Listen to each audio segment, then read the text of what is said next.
Glória a Jesus. Paz do Senhor Jesus, juventude. Glória a Jesus. Me sinto feliz e alegre pela oportunidade que o Senhor Jesus concede, amém? De estar juntamente com essa mocidade maravilhosa para louvarmos e bendizermos ao nome do Senhor Jesus, amém? Glória a Jesus. Sem perda de tempo, abra sua Bíblia comigo no livro de Ezequiel, capítulo de número 2, versículos 1 e 2, amém?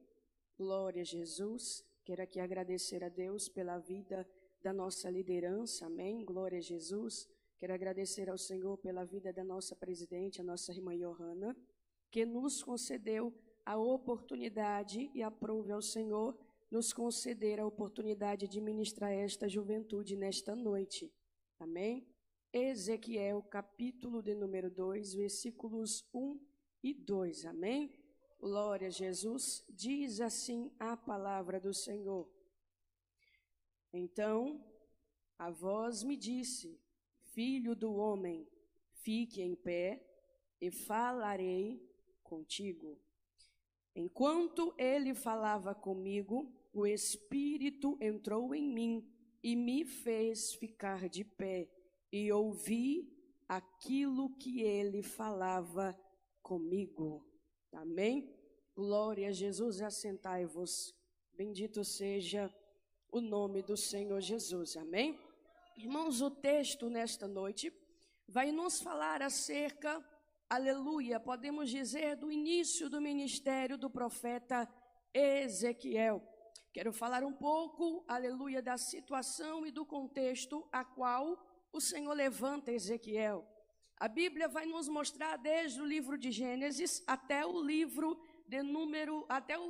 de Malaquias. O Senhor vai nos mostrar que todas as vezes que o povo do Senhor, ele saía do centro da vontade de Deus, o Senhor permitia que o adversário erguesse-se contra ele e prevalecesse contra o povo do Senhor. Para que, irmã Vitória, o Senhor permitia isso?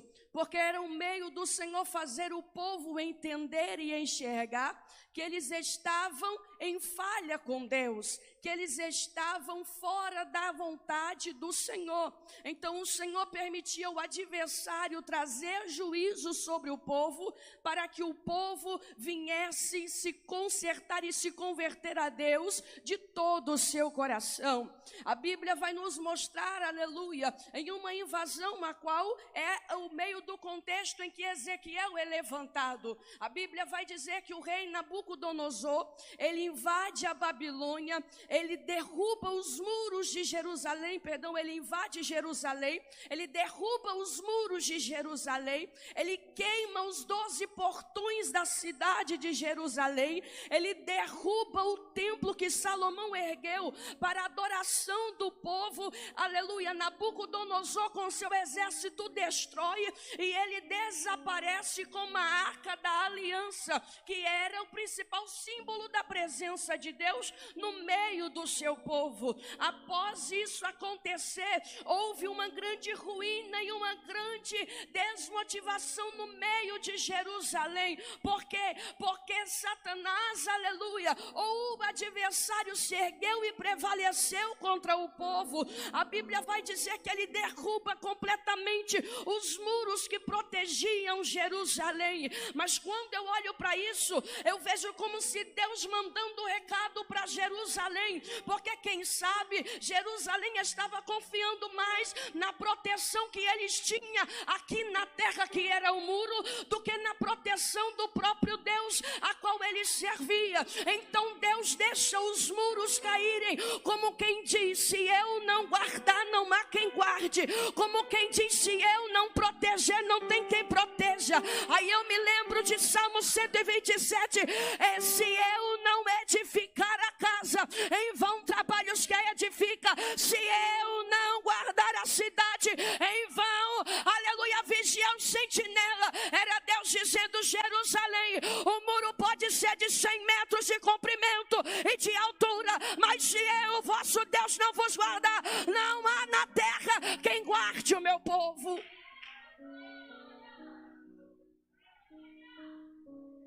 Deus permite o muro cair para quê? Para lembrar Jerusalém: quem guarda sou eu. Quem protege sou eu.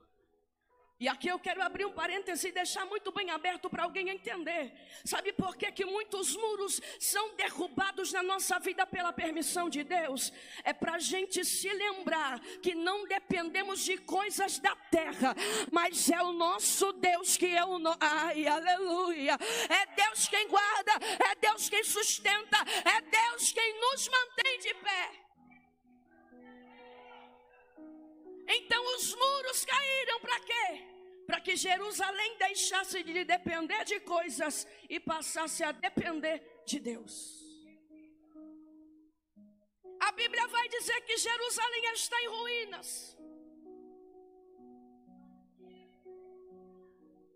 E enquanto Jerusalém está em ruínas, a Bíblia vai dizer que é nesse contexto em que Jeremias escreve o livro de Lamentações. Jerusalém está destruída, arruinado, em cacos e em pedaços, destruída por terra. Aí Jeremias, ele olha de cima de um pequeno monte para a cidade. E como um profeta chorão, que a Bíblia vai deixar claro que ele começa a chorar.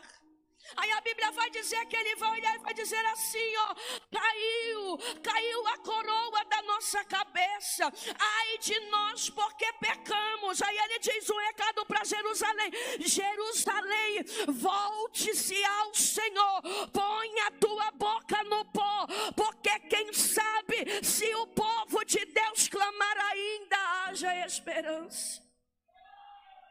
Sabe o que Jeremias estava querendo dizer? Está quebrado, está destruído, mas se tiver Jerusalém de joelhos, tem restauração, tem renovo e tem reconstrução no meio do povo do Senhor. Está caído, o templo foi destruído, o muro foi derrubado, a arca da presença de Deus sumiu, e agora Jerusalém, o que vai acontecer? Aí Jeremias entra dizendo: a gente vai clamar, porque se Jerusalém tiver de joelhos dobrados, Deus se ergue por ela.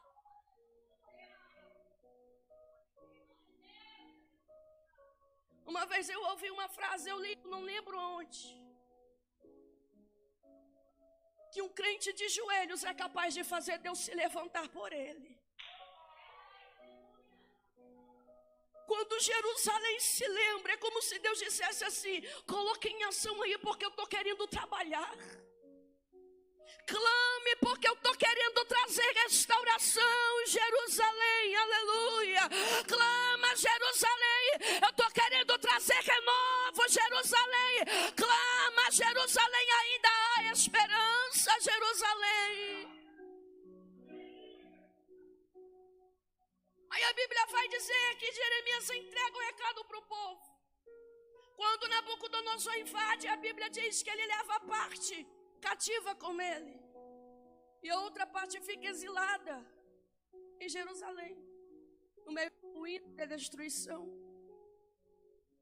Aí eu acho lindo, porque parece que quando eu vejo Jeremias dizendo ao povo: clame, eu imagino o povo se lembrando do Deus que eles servem. Aí no capítulo 1 Deus traz uma visão maravilhosa a Ezequiel, dos anjos e dos querubins. Aí no capítulo 2 o Senhor vai começar erguendo e levantando Ezequiel, aleluia. Porque que Deus vai levantar, irmã Vitória, Ezequiel como uma providência para o povo dele, aleluia. Deus entra com providência. Quem sabe quem ficou em Jerusalém nem sabia, mas lá na Babilônia já havia sido providenciado um profeta para trazer restauração ao meio da casa. Aí a Bíblia vai dizer que o Senhor vai começar a conversar com ele no capítulo 2.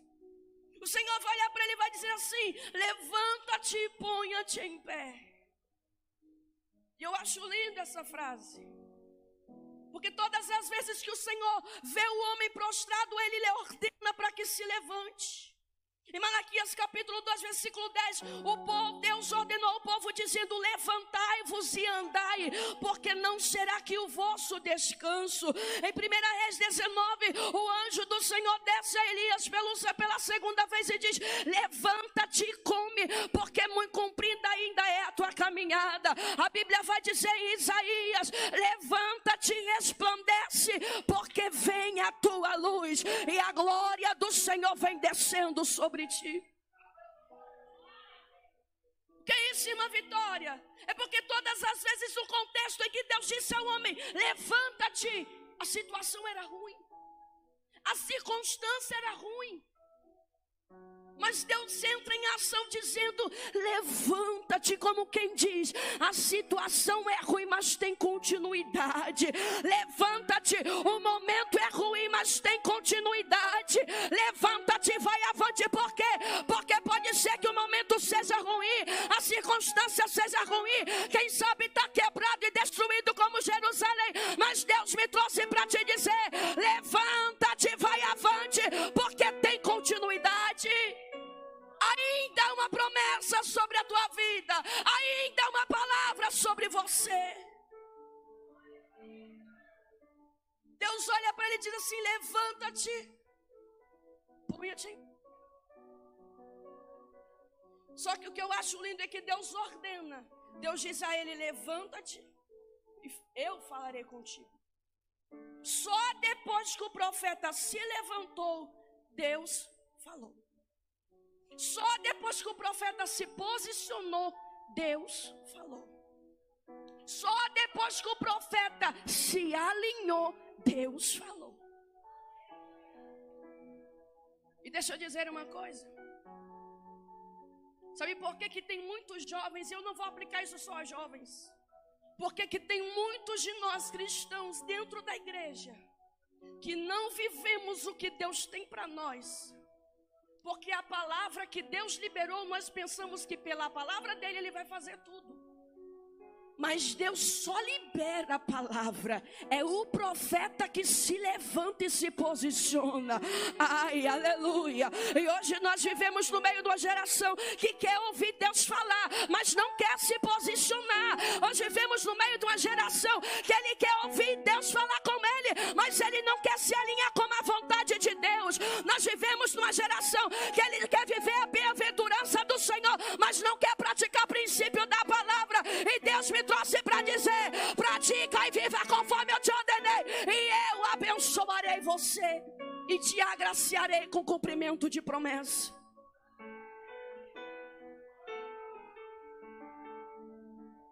Posição. É você quem se levanta. Só que tem um porém. Ezequiel vai dizer assim: Deus ordenou a me levantar, e é ele que tem que se levantar. Só que a graça de Deus, ela é tão boa, ela é tão maravilhosa, que no capítulo 2 ele entra dizendo assim: e o Espírito entrou em mim e me fez ficar de pé. Aleluia. Tem muita gente que está dizendo: não, mas eu não consigo manter o ministério, eu não dou conta de administrar a minha chamada que Deus me fez. Não, Deus me ordenou fazer muita coisa, mas eu não dou conta. Então sinta-se agraciado, porque Deus me trouxe para te dizer: ainda não tem problema, porque se você não consegue, o Espírito vai te auxiliar, o Espírito vai te direcionar, o Espírito vai te auxiliar. Eu não tenho capacidade, ainda bem, eu também não tenho. É o Espírito quem capacita, é Deus quem levanta, é Deus quem dá capacidade. Porque no dia que eu me sentir capaz, eu deixo de depender da graça. Mas enquanto eu disser: eu não tenho capacidade, Deus vai lhe dizer mesmo. É por isso que eu envio o meu Espírito para te auxiliar e te ajudar.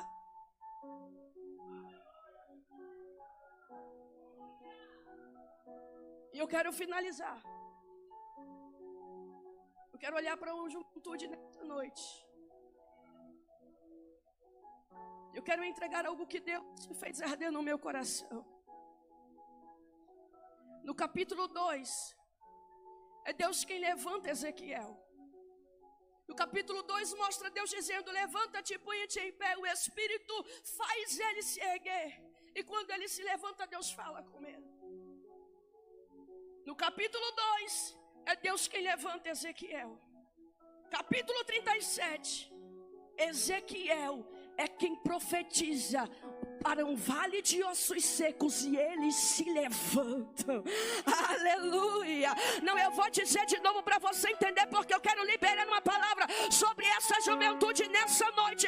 No capítulo 2 é Deus quem levanta Ezequiel, mas no capítulo 37 é ele quem é ferramenta para levantar alguém. É ele que é ferramenta para erguer quem está caído. Levanta a tua mão aí, jovem, porque eu vim para profetizar e eu sinto graça de Deus aí. Deus vai te levantar para levantar outros. Deus vai te erguer para erguer outros. Você será ferramenta na mão de Deus. Deus nunca vai te levantar para ficar sentado ou parado. Deus te levanta para levantar outros. Deus te levanta para erguer quem está caído no caminho. Deus vai te levantar para você ser ferramenta de libertação e de salvação para a vida de alguém. Essa juventude, uma vitória é essa. E se Satanás tiver consciência, é ele que saia da frente, porque Deus diz que ele é com essa mocidade, e é ela que ele vai usar para resgatar e para salvar.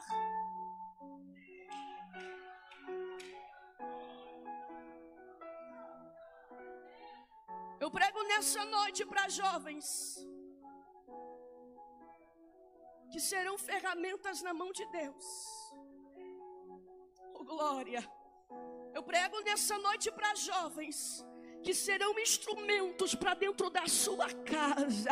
Ai, aleluia. Não, Deus não vai enviar profeta de fora. Deus não vai mandar o pastor lá. É você quem vai ser a voz de Deus dentro da tua casa, jovem. É você quem vai bradar e Deus vai salvar e libertar lá dentro. É você.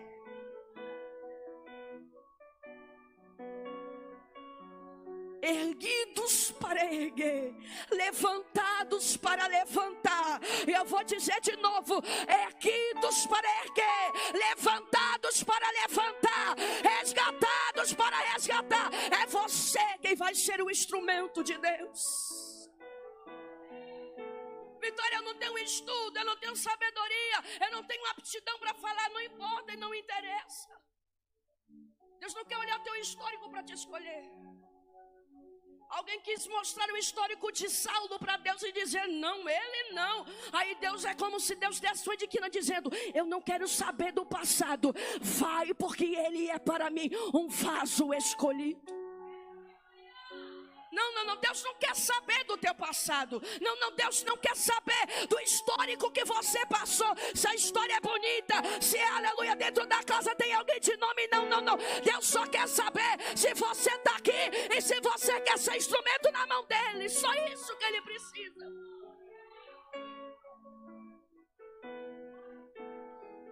E se você quer, e se você está aqui por isso, eu te digo nessa noite: prepare-te, porque é Deus quem vai te levantar. Eu não falo isso como uma frase de jargão. Eu falo isso porque isso arde e queima o meu coração. A sabedoria que você precisa para falar do evangelho dele, a graça e a unção que você precisa para louvar e ministrar a presença e a adoração no meio da igreja, é Deus quem vai te dar. Amém? Deus abençoe em nome de Jesus. Eu agradeço a minha oportunidade.